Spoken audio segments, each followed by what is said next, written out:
ಇನ್ನು ಮತ್ತೊಂದು ಕಡೆ ದೇವೇಗೌಡ ಸಿದ್ದರಾಮಯ್ಯ ಮಧ್ಯೆ ಗರ್ವಭಂಗ ರಾಜಕೀಯ.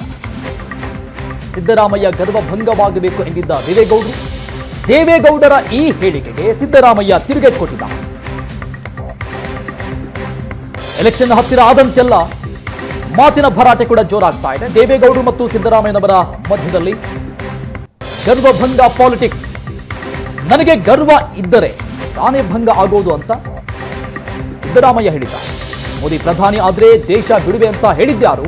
ಸತ್ಯ ಹೇಳಿದ್ದಕ್ಕೆ ನನಗೆ ಗರ್ವ ಎನ್ನುತ್ತಾರೆ ಅಂತ ಸಿದ್ದರಾಮಯ್ಯ ಹೇಳಿದ್ದಾರೆ. ನಾನು ಸತ್ಯ ಮಾತಾಡೋದಕ್ಕೆ ನನಗೆ ಗರ್ವ ಇದೆ ಅಂತ ಹೇಳ್ತಾರೆ. ಮಾಜಿ ಪ್ರಧಾನಿ ದೇವೇಗೌಡ ಮತ್ತು ಸಿಎಂ ಸಿದ್ದರಾಮಯ್ಯ ಮಧ್ಯೆ ಗರ್ವಭಂಗ ರಾಜಕೀಯ. ಮಾಜಿ ಮಂತ್ರಿಗಳಿವೆ ಎರಡೂ ಪಕ್ಷ, ಅಲ್ಲಿ ರೇವಣ್ಣೆಲ್ಲ ಕೂತಿರುವಾಗ ತುಂಬಾ ಕೆಲಸ ಮಾಡಿದ್ದಾರೆ. ಕೋರ್ ಕಮಿಟಿ ಅಧ್ಯಕ್ಷರು ಜೆ.ಟಿ. ದೇವೇಗೌಡರು. ಮೈಸೂರಿನ ಚಾಮರಾಜನಗರ ಸೀಟ್ 2 ಸೀಟನ್ನ ಗೆಲ್ಲಿಸುವಂತ ಶಕ್ತಿ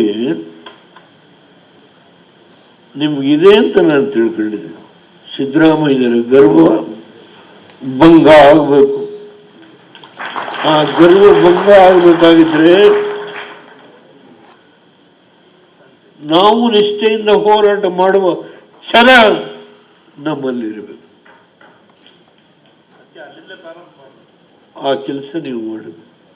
ನಾನು ದಯಮಾಡಿ ಬೇಸರ ಮಾಡು ಒತ್ತಿ ಹೇಳ್ತಾ ಇದ್ದೇನೆ. ಅಶೋಕ್ನ ಜವಾಬ್ದಾರಿ ಕೊಟ್ಟಿದ್ದಾರೆ, ಬೆಂಗಳೂರು ಗ್ರಾಮಾಂತರ. ಅಶೋಕ್ ಅವರೇ, ನಮ್ಮ ಮಳೆಯ ಬಂದಿಲ್ಲ ಅಂತ ಕಾಣುತ್ತಿಲ್ಲ. ಅವರು ಸಾಮಾನ್ಯವಾಗಿ ಅವ್ರ ಸ್ವಭಾವನೇ. Is it not a fact? ದೇವೇಗೌಡರು ನಾನು ಮುಂದಿನ ಜನ್ಮದಲ್ಲಿ ಹುಟ್ಟೋದಾದ್ರೆ ಮುಸ್ಲಿಂ ಆಗಿ ಹುಡ್ತೀನಿ ಅಂತ ಹೇಳಿದ್ರು ಇಲ್ವೋ? ಅದು ಹೇಳಿದ್ರೆ ತಪ್ಪ?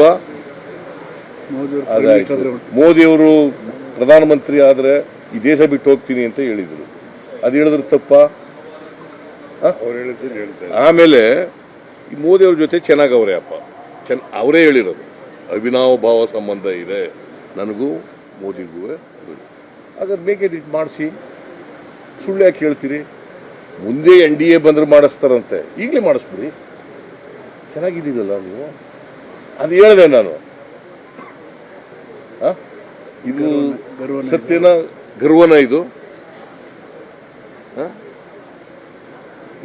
ಸತ್ಯ ಹೇಳಿದ್ರೆ ಅವ್ರ ದೃಷ್ಟಿನಲ್ಲಿ ಗರ್ವ, ಸುಳ್ಳು ಹೇಳಿದವ್ರು ಅವರು. ನಾನು ಸತ್ಯ ಹೇಳಿದ್ದೀನಿ, ಅದನ್ನ ಗರ್ವ ಅಂತಾರೆ. ಏನ್ ಮಾಡೋದಪ್ಪ? ನಾನು ಸತ್ಯ ಹೇಳೋದೇ ಗರ್ವ. ಬಹಳ ವರ್ಷ ಜೊತೆಲಿ ಇದ್ವಲ್ಲ, ಅದಕ್ಕೆ.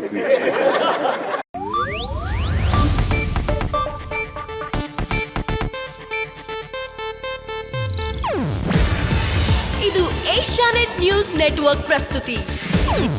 ನೀವು ನೋಡ್ತಿದ್ದೀರಾ ಏಷ್ಯಾನೆಟ್ ಸುವರ್ಣ ನ್ಯೂಸ್.